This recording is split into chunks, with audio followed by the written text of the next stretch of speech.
Assalamualaikum warahmatullahi wabarakatuh. Selamat pagi dan salam sejahtera untuk kita semua. Perkenalkan, di sini saya Kori Puspitaningsih sebagai salah satu tim pengajar dari mata kuliah Analisis dan Desain Sistem Informasi akan menyampaikan terkait dengan materi desain sistem informasi.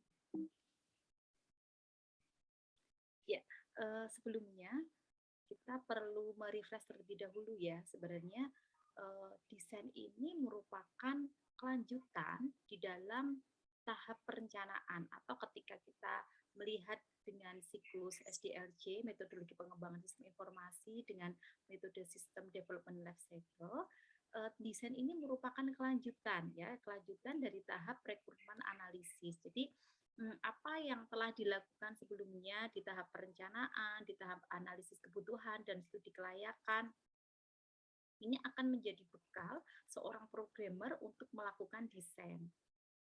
Atau ketika seorang pengembang ya, pengembang dalam hal ini misalnya PMIK masuk di mana, prekamedis masuk di mana ya, prekamedis yang ahli itu nanti dia sebagai konseptor ya, sebagai konseptor atau pengembang ide dalam pengembangan sistem informasi tersebut. Jadi di dalam tahap desain ini sebenarnya kita itu melanjutkan produk ya, produk yang telah dilakukan di tahap analisis kebutuhan ya, analisis kebutuhan dan studi kelayakan yang telah dilakukan sebelumnya. Nah, dari kegiatan desain inilah nanti yang akan mengawali terkait dengan implementasi dari sistem tersebut. Jadi secara prinsip bisa kita sampaikan bahwa tahapan desain yang akan kita pelajari pada hari ini itu adalah merupakan kelanjutan dari tahap analisis yang telah dipelajari oleh teman-teman sebelumnya. Nah, sebenarnya apa sih perbedaan terkait dengan analisis dan desain ya? Kalau untuk analisis itu kita sebenarnya memahami terkait dengan cara ya, cara dan menspesifikasikan terkait dengan detail apa yang harus dilakukan oleh sistem. Makanya di tahap analisis itu kita melihat terkait dengan kebutuhan input, kebutuhan output ya, kebutuhan dari proses user itu kita identifikasi di tahap analisis kebutuhan. Bahkan di tahap analisis ini kita juga melihat terkait dengan kita sistem ini kalau akan dikembangkan itu visible atau tidak, layak atau tidak, baik itu secara ekonomi, baik itu secara legal, secara organisasi, maupun secara teknologi. Bahkan terkait dengan penjadwalan schedule-nya ini nanti visible atau enggak, itu sudah dilalui di tahap awal ya, di tahap analisis awal, analisis kebutuhan dan studi kelayakan. Kemudian apa yang akan kita lakukan terkait dengan desain sistem ini. Jadi di dalam desain sistem ini sebenarnya kita melanjutkan tadi. Jadi kita melanjutkan apa yang sudah dilakukan di tahap analisis dengan cara menyampaikan secara lebih detail bagian-bagian dari sistem informasi yang akan diimplementasikan ya. Jadi analisis dan desain ini merupakan rangkaian level ya, rangkaian level. Kalau kita belum melakukan tahap analisis, maka tahap desain ini tidak bisa dilakukan gitu. Nah, di tahap analisis ini nanti kita akan mendapat suatu gambaran proses organisasional ya. Organisasional di sini bisa disampaikan kita sudah memiliki gambaran terkait dengan bisnis proses ya. Alur proses bisnis dari organisasi ini sudah kita miliki sehingga nanti di tahap perancangan itu akan jauh lebih mudah. Nah, dengan demikian, maka bisa kita simpulkan bahwa di tahap analisis itu mendefinisikan terkait dengan masalah ya dari rekrutmen menjadi spesifikasi, tetapi di tahap desain ini kita sudah memecahkan masalah ya, memecahkan masalah sehingga nanti akan bisa dilanjutkan di tahap implementasi. Kemudian seperti apa ya, seperti apa nanti proses dari analisis menjadi desain ya. Kalau di dalam analisis itu di sini bisa disampaikan bahwa gambaran dengan jelas apa yang harus dikerjakan. Tetapi kalau kita sudah membahas terkait dengan desain perancangan, maka ini sudah ada bentuknya ya. Bentuk gambar dari prototipenya itu seperti apa, user interface-nya itu bagaimana, alur bisnis prosesnya seperti apa, itu sudah masuk di tahap desain ya. Jadi ada perbedaan lapisan di sini, tetapi sekali lagi desain tidak akan bisa dilakukan ketika tahap analisis belum dilakukan. Kemudian Desain sistem informasi, ya kembali lagi berdasarkan requirement atau analisis kebutuhan yang telah ditentukan sebelumnya, maka tim akan membuat rencana desain atau spesifikasi. Ya, jadi spesifikasi di sini tadi ya rincian-rinciannya, user interface, alur proses bisnis itu akan kita gambarkan nanti di dalam tahap desain. Kemudian di dalam konsep desain sistem informasi, ya tadi yang merupakan kelanjutan dari tahap analisis dalam suatu pengembangan sistem informasi, kita itu akan melakukan kegiatan definisi kebutuhan fungsional. Kemudian persiapan untuk rancang bangun implementasi sistem itu seperti apa, menggambarkan bagaimana suatu sistem ini akan dibentuk, dan dari gambaran ini bisa kita buat dalam bentuk penggambaran, perencanaan, maupun sketsa dari proses bisnis yang cukup kompleks tadi di rumah sakit maupun fasilitas pelayanan kesehatan lain. Selanjutnya kita akan mengkonfigurasi bagaimana nanti komponen perangkat lunak dan perangkat keras dari suatu sistem tersebut. Kemudian kenapa desain sistem ini perlu dilakukan? Jadi secara umum tujuannya itu adalah untuk memenuhi kebutuhan pemakai sistem atau user. Nah, kalau misalnya kemarin teman-teman mahasiswa ini kan sudah pernah praktek kerja lapangan ya, ya di unit kerja reka medis ya. Kalian sudah tahu nih bagaimana sih sebenarnya gambaran proses kegiatan di reka medis. Ada petugas yang menggunakan sistem informasi di bagian pendaftaran, ada yang menggunakan di bagian coding, bahkan di bagian pelaporan. Nah, kalau kita berbicara terkait dengan tujuan desain, maka kita akan spesifik membahas apa sih desain yang akan kita buat di sini. Oh, kita akan membuat desain terkait dengan modul pendaftaran. Jadi kita akan menyampaikan terkait dengan bagaimana kebutuhan seorang petugas pendaftaran di rumah sakit seperti itu. Kalau misalnya user ini kita kaitkan dengan petugas pelaporan. Jadi di sini tujuan dari desainnya adalah untuk memenuhi sebenarnya seperti apa sih kebutuhan pelaporan di rumah sakit, baik itu pelaporan internal, baik itu pelaporan eksternal, surveillance ya. Nah, itu akan kita gali di dalam tujuan ya. Jadi tujuan itu akan menjelaskan spesifik dari apa sistem yang akan kita kembangkan. Kemudian dengan adanya desain ini juga akan memberikan gambaran yang jelas dan rancang bangun yang lengkap kepada programmer. Karena sekali lagi kita sebagai profesi pereka medis ya, bukan sebagai profesi programmer. Jadi ada perbedaan kompetensi juga. Kita hanya nanti sebagai konseptor ya, konseptor kita mengetahui terkait dengan bagaimana sih bisnis prosesnya, tetapi sekali lagi nanti yang merancang terkait dengan basis data dan dari sistem tersebut adalah programmer. Ya, selanjutnya sasarannya.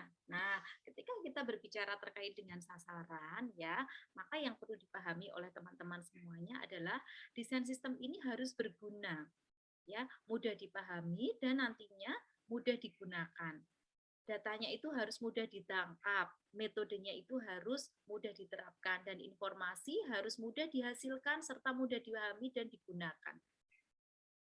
Jadi penting sekali di dalam tahap mendesain ini, karena tadi merupakan lagi kelanjutan di dalam tahap analisis ya, maka kita harus membuat suatu kamus datanya itu yang jelas juga, supaya nanti harapannya si programmer itu akan mudah ya, akan mudah untuk mengembangkan, dan nanti si user itu juga akan mudah menangkap apa sih sebenarnya data yang dibutuhkan untuk menghasilkan output seperti ini gitu. Kemudian yang kedua adalah desain sistem ini harus dapat mendukung tujuan utama perusahaan sesuai dengan apa yang telah didefinisikan di tahap perencanaan sistem yang dilanjutkan pada tahap analisis sistem. Ya, kembali lagi karena kita merupakan kelanjutan di tahap sebelumnya, di tahap perencanaan dan di tahap analisis kebutuhan dan studi kelayakan, maka di sini harus jelas fokusnya apa. Yang mau dikembangkan itu terkait dengan modul apa, fitur apa nanti yang akan diperlukan, sehingga ketika kita melakukan desain ini tidak abstrak ya, tidak abstrak, tidak menimbulkan overlapping. Oh, terkait dengan pendaftaran, misalnya pendaftaran dan pembatalan pasien itu hanya bisa dilakukan di bagian pendaftaran saja, dengan hak aksesnya itu siapa ya, petugas pendaftaran saja, atau misalnya untuk pembatalan itu juga bisa dilakukan oleh perawat di klinik. Nah, ini juga harus jelas nanti di tahap desain ya. Jadi di sini nanti kita harus fokus kepada tujuan. Sebenarnya fungsi dari kegiatan pendaftaran itu apa? Siapa yang memang berwenang di dalam kegiatan tersebut itu harus dikembalikan lagi. Kemudian yang ketiga adalah desain sistem ini harus efisien dan efektif. Jadi di sini ketika kita berbicara terkait dengan efisiensi dan efektivitas ini ya, maka akan kita kaitkan dengan waktu. Waktu itu tidak hanya sekedar terkait dengan proses transaksi yang ada di pelayanan aja, bagaimana sistem itu akan merespon, berapa menit yang dibutuhkan, tidak hanya itu, tetapi kita akan melihat secara luas bahwa misalnya oh, sebelumnya ketika seorang petugas pendaftaran itu melakukan suatu proses pendaftaran dengan sistem manual atau konvensional, itu membutuhkan 10 langkah. Tetapi dengan adanya sistem informasi ini, maka di tahap desain ini akan kita efisienkan. Dengan cara apa? Apakah ada tahapan-tahapan dari 10 langkah itu yang bisa dibantu oleh sistem? Ya, misalnya, oh dari 10 langkah itu akan menjadi 5 langkah. Nah, tentunya waktunya itu juga akan jauh lebih efisien. Oh, dengan 10 langkah kemarin seorang petugas melayani satu pasien membutuhkan waktu 10 menit. Tapi ternyata dengan adanya bantuan sistem informasi ini hanya membutuhkan waktu 5 menit. Itu contohnya untuk kegiatan efisiensi dan efektivitas. Dan tentunya di sini diharapkan dengan adanya kegiatan desain sistem ya, itu kita juga akan mengeluarkan sumber daya itu yang jauh lebih efisien, baik itu kaitannya nanti dari sumber daya keuangan maupun SDM itu sendiri. Jadi apakah memungkinkan ketika kita mengembangkan suatu sistem dengan desain yang sudah dirancang tadi ada efisiensi SDM? Nah, kalau ada efisiensi SDM, tentunya juga ada efisiensi dari segi keuangan. Apakah bisa dengan mengembangkan sistem ini akan kita buat untuk mendukung keputusan ya. Jadi ada sistem yang akan kita kembangkan ini juga akan menjadi pendukung keputusan baik di tingkat manajemen maupun di klinis ya. Jadi ada decision support system ini akan berjalan ya. Jadi sistem yang akan kita desain ini juga cerdas. Enggak cuma sistem yang hanya dia hanya menginput saja, itu enggak ya, Tat. Jadi contohnya seperti apa sih Bu ini yang bisa mendukung keputusan? Contohnya misalnya ketika kita akan mendesain suatu desain sistem terkait dengan data pasien ya. Data pasien itu kalau kita pahami kembali bahwa yang baik itu adalah satu pasien itu memiliki satu nomor rekam medis. Sistemnya itu kita menggunakan yang unit numbering sehingga riwayat kesehatan pasien itu bisa berkesinambungan. Apakah konsep unit numbering system ini bisa dibantu dengan sistem informasi? Tentunya bisa. Contohnya misalnya, ketika ada nama pasien yang sama dengan alamat yang berbeda, tetapi tanggal lahirnya sama, maka akan muncul alert atau notifikasi di situ. Alert atau peringatan yang menunjukkan bahwa ada nama pasien dengan tanggal lahir yang sama, itu dengan nomor rekam medis sekian.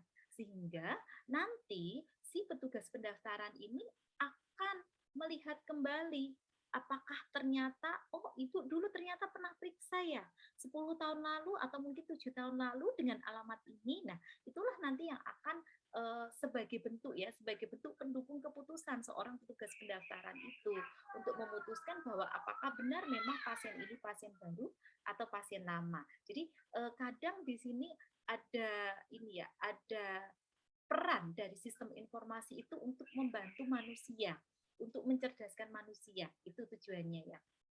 Jadi nggak hanya terkait dengan efisiensi dan efektivitas terkait dengan proses transaksi dan pelaporan di tingkat manajemen, tapi juga untuk pengambilan keputusan di manajemen klinis maupun di dalam proses pelayanan. Kemudian yang terakhir adalah sasarannya desain sistem ini harus dapat mempersiapkan rancang bangun yang terinci. Jadi di dalam konsep desain ini nanti sudah ada data dan informasi, bagaimana nanti data itu akan tersimpan, metode, prosedur, dan siapa user-user yang terkait, serta perangkat keras dan perangkat lunak yang akan digunakan. Bahkan terkait dengan pengendaliannya. Ya, sekali lagi, sistem itu membantu manusia.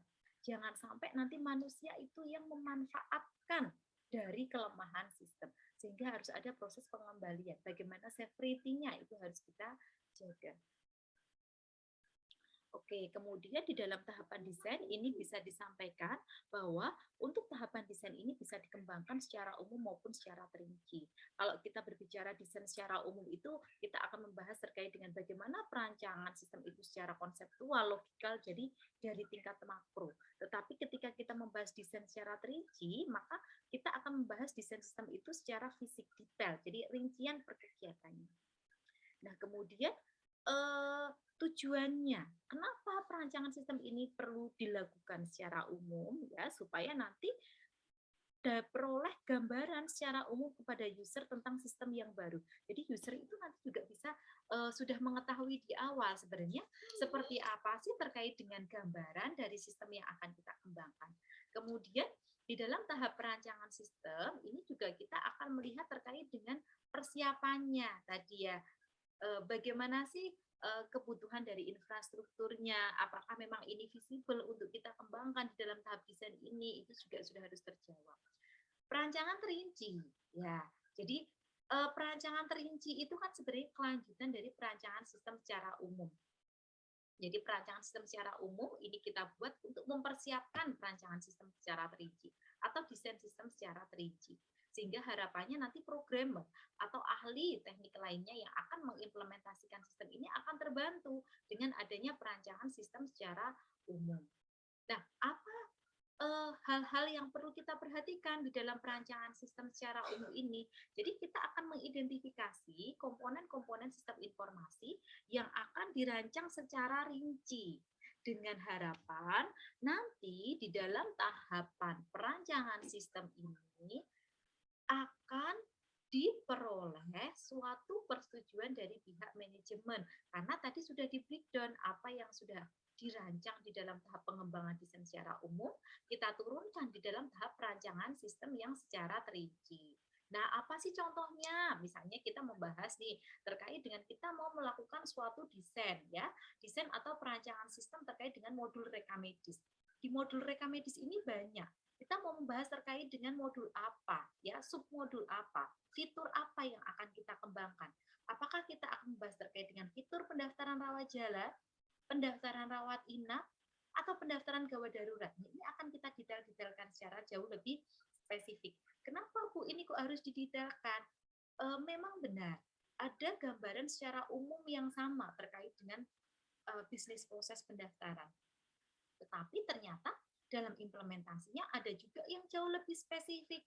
Contohnya apa? Contohnya ketika kita membahas terkait dengan desain di dalam sistem pendaftaran rawat jalan, kita tidak perlu melihat si pasien ini dia pernah mendapat pelayanan di rawat jalan atau rawat inap, ya, rawat jalan atau gawat darurat, misalnya seperti itu. Si pasien itu bisa kita daftar. Kita hanya cukup menanyakan pasien baru, pasien lama pernah periksa atau belum, ada rujukan atau tidak, misalnya seperti itu. Nanti sudah bisa dibantu dengan sistem. Tetapi ketika kita melayani pendaftaran rawat inap, maka si petugas pendaftaran ini dia juga harus melihat apakah memang pasien pernah periksa di sini.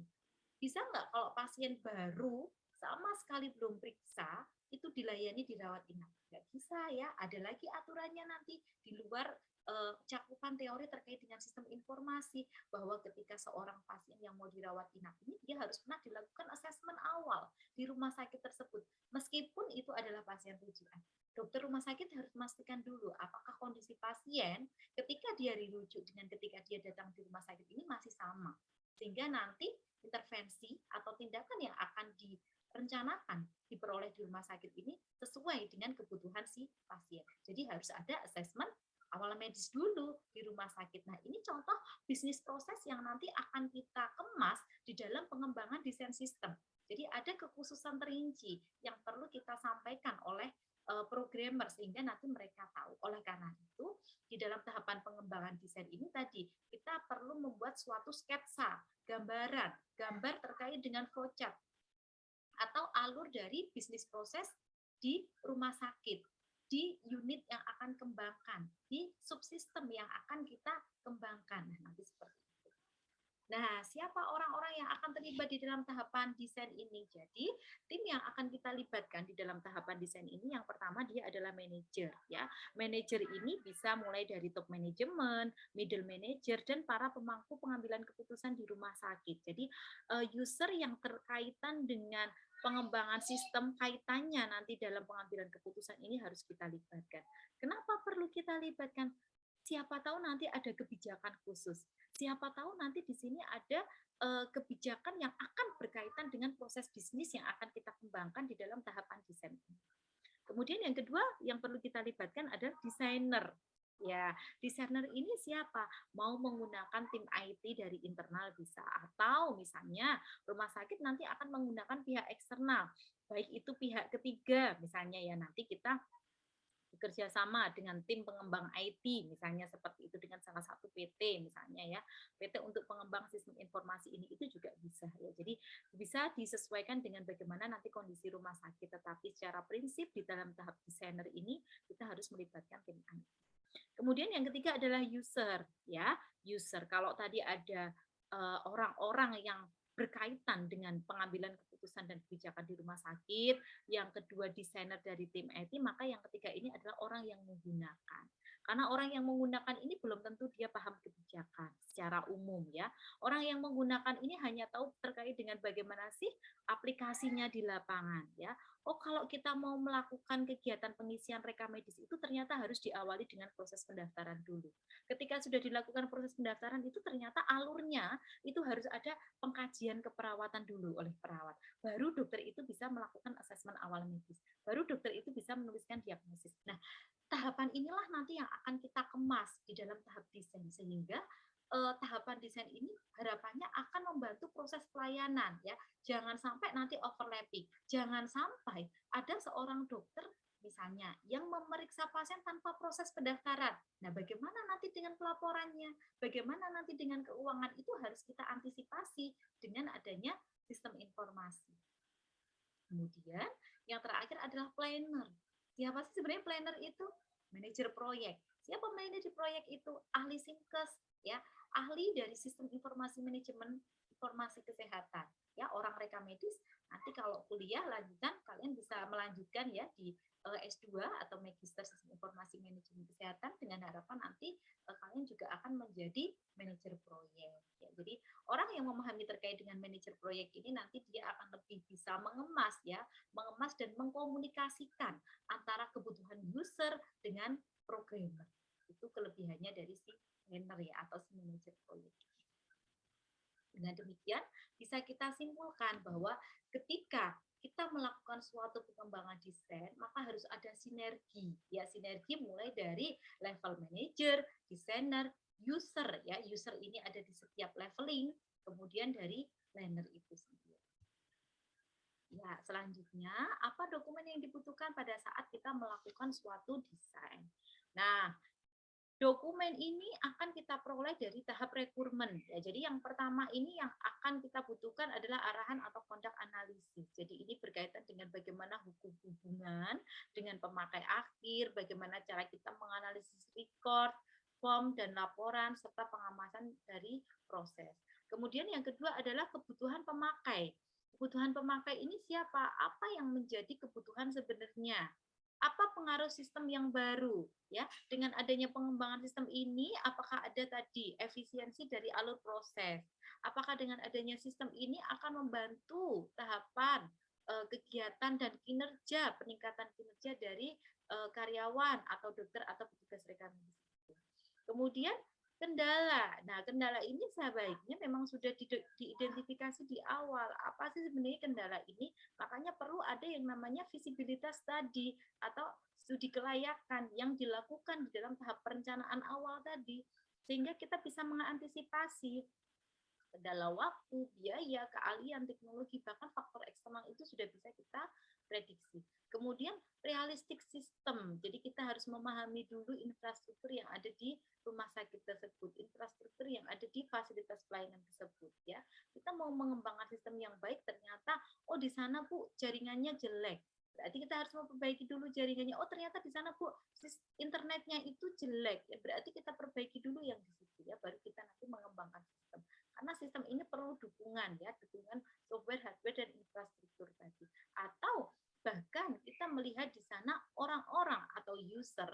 pengguna yang ada di sana itu masih gaptek menggunakan teknologi informasi. Nah, ini juga perlu ada pelatihan khusus ya, supaya ketika kita mengembangkan sistem itu kita tahu bahwa oh ternyata seperti ini loh nanti kendala ketika sistem ini akan dikembangkan. Dan yang terakhir adalah dokumentasi. Nah, ini sangat penting sekali dan sering diabaikan oleh pihak rumah sakit maupun manajemen. Dokumentasi itu perlu kita simpan, perlu kita arsipkan. Kenapa ini perlu kita arsipkan? Karena di dalam tahap dokumentasi itu sebenarnya menjadi bukti atau dokumentasi dari proses pengumpulan data yang sudah dilakukan sebelumnya di tahap analisis kebutuhan. Ya, baik itu dokumentasi dari kuesioner, interview, melalui kegiatan rapat atau FGD atau brainstorming, itu silakan nanti didokumentasikan. Kemudian yang kedua adalah dokumentasi aliran data secara logikal dan fisikal, ya fisik. Ya. Biasanya atau secara umumnya itu ini merupakan suatu breakdown dari SPO atau standar prosedur operasional yang ada di rumah sakit yang sudah dikembangkan di dalam suatu bentuk flowchart. Nah, ini perlu disimpan juga sehingga nanti misalnya kok ternyata sistem ini dikembangkan oleh tim IT internal. Ternyata kok tim IT internal ini ada kendala, resign atau misalnya meninggal. Nah, siapa yang akan melanjutkan? Nah, orang yang akan melanjutkan ini bisa melihat dari gambaran potret dokumentasi yang sudah kita simpan tadi, sehingga harapannya keberlanjutan dari pengembangan desain sistem ini akan bisa tetap dijaga dengan adanya dokumentasi yang kuat. Nah, yang terakhir adalah terkait dengan kamus data. Yang kamus data atau blueprint itu sebaiknya memang dikonsep di awal. Tadi kembali lagi ya, siapapun pengembangnya, baik itu pihak internal, pihak ketiga, atau misalnya pihak ketiga ganti lagi dengan pihak ketiga yang lainnya, itu dia bisa melanjutkan dari blueprint yang sudah kita konsep di awal tadi. Baik, yang terakhir ini yang selanjutnya adalah terkait dengan aspek desain ya. Aspek desain sistem informasi itu yang pertama adalah arsitektur. Jadi arsitektur di sini adalah suatu bahasa pemrograman yang akan digunakan desain software secara keseluruhan dan lain-lain. Jadi harus jelas dulu. Dan sekali lagi bahasa pemrograman dan arsitektur ini akan dilakukan oleh programmer atau tim IT. Kemudian yang kedua adalah user interface. Nah, ketika kita membahas user interface, pastikan ketika di awal itu kita juga menyerahkan dokumen dalam bentuk hard copy. Kalau kalian itu sudah memiliki, misalnya contohnya, Bu, di tempat saya sudah ada yang namanya formulir ringkasan pulang atau resume medis. Sebaiknya user interface-nya itu juga menyesuaikan. Kenapa kok ini perlu menyesuaikan? Supaya interaksi dari manual menjadi elektronik ini jauh lebih mudah. Adaptasi dokter untuk mengisi urutan data-data yang ada di dalam rekam medis manual atau kertas menjadi elektronik ini jauh lebih mudah. Maksudnya seperti apa? Contoh misalnya, ketika di dalam formulir ringkasan pulang, urutannya itu yang pertama adalah hasil pemeriksaan fisik. Kemudian yang kedua adalah terkait dengan hasil pemeriksaan penunjang. Yang ketiga baru diagnosis, yang keempat tindakan. Maka proses input data yang akan kita desain di dalam user interface system itu adalah sesuai dengan urutan yang ada di dalam formulir rekam medis manual tadi. Jadi urutan yang pertama tadi ada terkait pemeriksaan fisik, yang kedua pemeriksaan penunjang, yang ketiga diagnosis, yang keempat tindakan. Sehingga harapannya proses adaptasi dari user, dari proses manual ke elektronik ini menjadi lebih mudah. Itu harapannya demikian. Kemudian di dalam user interface ini nanti kita juga akan melihat ya bagaimana software ini nanti akan memberikan respon, baik itu dari warna, pencahayaan, ya tadi urutan, kecilnya huruf, besarnya huruf. Nah, itu nanti akan kita tentukan di sini dalam tahap aspek desain user interface. Kemudian yang ketiga adalah platform. Ya, platformnya itu kita mau pakai apa? Kalau di rumah sakit ya umumnya itu kita menggunakan sistem informasinya berbasis desktop atau berbasis web ya. Tetapi tidak menutup kemungkinan juga kita sudah mau mengembangkan terkait telemedicine, Bu. Kita sudah mau mengembangkan terkait dengan personal health record. Baik, kita akan kembangkan melalui platform apa? Android, mau pakai iOS, nah itu juga bisa kita kembangkan. Jadi kita sesuaikan dengan apa sistem yang akan kita kembangkan. Nah, yang terakhir dan yang paling penting, dan ini harus ada peran orang rekam medis adalah terkait dengan security. Nah, di sini yang perlu diperhatikan adalah bagaimana cara sistem nanti ya untuk mengamankan software, baik itu dalam bentuk enkripsi, baik itu dalam perlindungan kata sandi ya, ini harus kita antisipasi, harus kita jaga. Contoh misalnya kita membahas nih sekarang terkait dengan pengaman datanya kita terkait tanda tangan ya, tanda tangan dokter. Kalau misalnya dokter sudah mengisi itu seperti apa? Apakah dokter perlu tanda tangan? Tanda tangannya mau kita buat dalam bentuk apa? Apakah tanda tangan itu misalnya akan kita buat dalam bentuk misalnya kita buat dalam bentuk password atau misalnya mau dalam bentuk barcode. Nah, itu silahkan disesuaikan. Kemudian security itu juga kita membahas nanti terkait dengan bagaimana ini ketika nanti ada pencurian data ya, pencurian data dalam tanda kutip ya, sekarang sudah cukup banyak tuh yang mencuri data melalui sistem ya, mencuri data melalui sistem. Hacker-hacker itu sudah banyak, sehingga ketika kita mengembangkan itu harus dijaga, jangan sampai nanti si hacker ini bisa membobol data kita. Kemudian di dalam security ini itu kita juga membahas terkait dengan hak akses ya. Apakah memang seorang dokter itu perlu membaca semua isi rekam medis? Apakah memang seorang analis kesehatan itu perlu membaca isi rekam medis? Atau semuanya bisa membaca tetapi tidak bisa menginput, tetapi tidak bisa mengedit. Nah, ini juga berkaitan dengan security ya. Jadi hal-hal seperti ini perlu diperhatikan ya. Jadi konsep security ini nanti akan kita kemas secara lebih luas ya. Jangan sampai nanti dengan adanya sistem informasi tetapi kerahasiaan rekam medisnya tidak bisa kita jamin. Ternyata dengan adanya pengembangan sistem informasi ternyata hak akses untuk pengisian rekam medis ini tidak bisa kita jaga. Semua orang bisa mengedit. Nah, ini tentunya nanti akan beresiko terkait dengan aspek hukum. Sehingga memang perlu ada orang rekam medis di sini untuk bisa mengimplementasikan terkait dengan security atau keamanan dari sistem informasi tersebut. Nah, kemudian setelah kita melakukan tadi ya, ada tahu itulah aspek-aspek desain yang akan kita rancang, maka rincian dari desain tersebut akan dibahas oleh para pemangku kepentingan, oleh para tim tadi akan kita bahas ya. Kemudian tim akan menjelaskan dengan berbagai parameternya seperti resikonya, teknologi yang akan kita gunakan, kapabilitas tim, kendala proyek, waktu dan anggaran. Selanjutnya, pemangku kepentingan juga akan meninjau kembali dari desain tersebut sehingga diharapkan itu bisa mendapatkan umpan balik dan saran dari pengembangan desain yang sudah dilakukan. Nah, selanjutnya bagaimana dari tahapan desain ya? Jadi tahap desain ini secara umum ada dua, ada tahap logis dan ada tahap visi.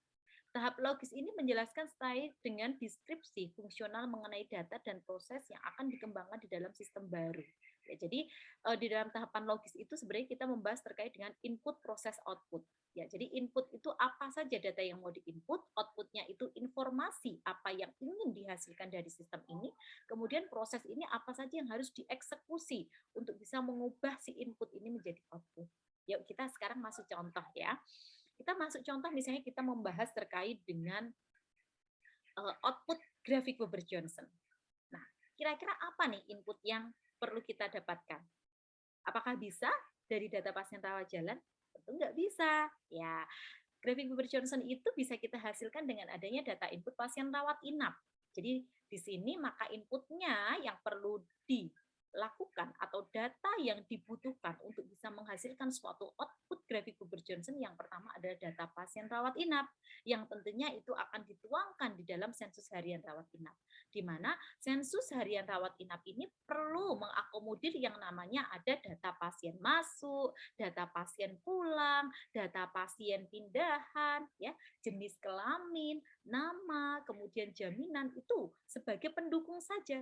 Tetapi untuk bisa memunculkan data grafik Weber-Johnson tadi ya, gambaran dari grafik Weber-Johnson paling tidak di situ ada jumlah pasien, jumlah tempat tidur, ya, kemudian ada data nanti lama dirawat, ya, hari perawatannya, tanggal masuk, tanggal keluar. Nah, sehingga proses-proses nanti mulai dari sensus harian menjadi rekapitulasi sensus harian sampai dengan nanti keluar Borlostoi BTO akan dibantu oleh sistem. Jadi proses itu nanti yang akan dibantu oleh sistem sehingga outputnya keluarlah yang namanya grafik Weber-Johnson. Nah, itu contohnya ya. Contoh bagaimana kegiatan input, proses, output itu akan kita kemas di dalam pengembangan sistem. Jadi memang karena Mata kuliah ini fokusnya adalah untuk mahasiswa rekam medis. Jadi contoh-contoh yang diberikan oleh Bu Kori juga lebih banyak kepada rekam medis. Harapannya mahasiswa nanti jauh lebih mudah untuk menerima ya apa yang Bu Kori sampaikan. Kemudian desain fisik. Ya, desain fisik ini adalah membahas terkait dengan deskripsi teknis mengenai pilihan teknologi perangkat lunak dan perangkat keras yang digunakan. Deskripsi detail mengenai spesifikasi sistem. Jadi di sini kita akan melihat terkait dengan modul-modul program, file-filenya apa, sistem jaringan, sistem perangkat lunaknya apa. Oke, yang terakhir adalah bagaimana cara melakukan tahapan desain. Ya, jadi yang pertama tadi adalah merancang dan mengintegrasikan jaringan. Kemudian yang kedua adalah merancang arsitektur aplikasi, dilanjutkan dengan desain antarmuka atau user interface-nya, dilanjutkan dengan mendesain sistem antarmuka, ya kalau tadi yang pertama ada antarmuka penggunanya dulu, ini sekarang yang antar mukanya, jadi antara jaringan apa dengan jaringan apa, ya antara arsitektur apa dengan yang apa. Kemudian mendesain dan mengintegrasikan database, membuat prototipe untuk detail dari desain dan nanti diakhiri dengan mendesain dan mengintegrasikan kendali sistem ya. Karena sekali lagi contohnya ketika tadi kita membahas grafik Bobber-Johnson. Grafik Bobber-Johnson itu adalah suatu output laporan yang bisa ditarik oleh petugas pelaporan di unit kerja rekam medis. Apakah unit kerja rekam medis ini bisa berdiri sendiri? Nggak bisa. Sistem ini nanti akan mengintegrasikan dengan sistem yang ada di bagian rawat inap. Kenapa Bu kok bisa di bagian rawat inap? Karena data pasiennya itu ada di rawat inap. Data tanggal masuk ada di bagian rekam medis bagian admisi. Tapi data pasien pulang, tanggal dia pulang, apakah selama pasien dirawat itu pasien pindah atau dia itu misalnya naik kelas ya, pindah dari kelas 1 ke ICU, itu datanya dari siapa? Dari Bangsal. Nah, data itu akan mempengaruhi tadi untuk pengukuran indikator efisiensi, ya akan berpengaruh terkait dengan boros BTOA tadi.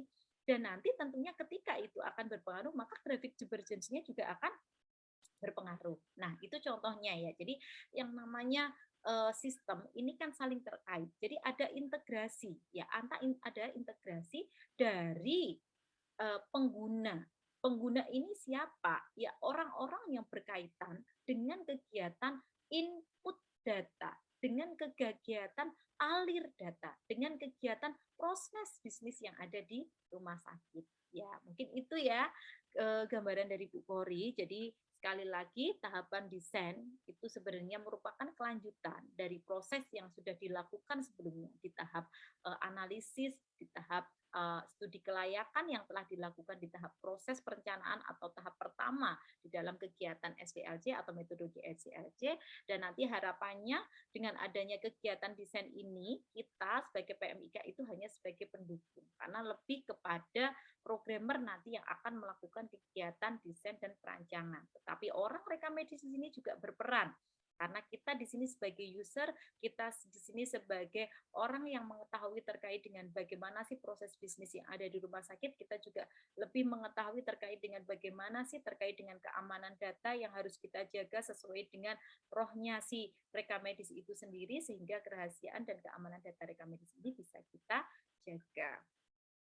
Baik, demikian materi yang bisa disampaikan oleh Bu Kori. Terima kasih banyak. Wassalamualaikum warahmatullahi wabarakatuh.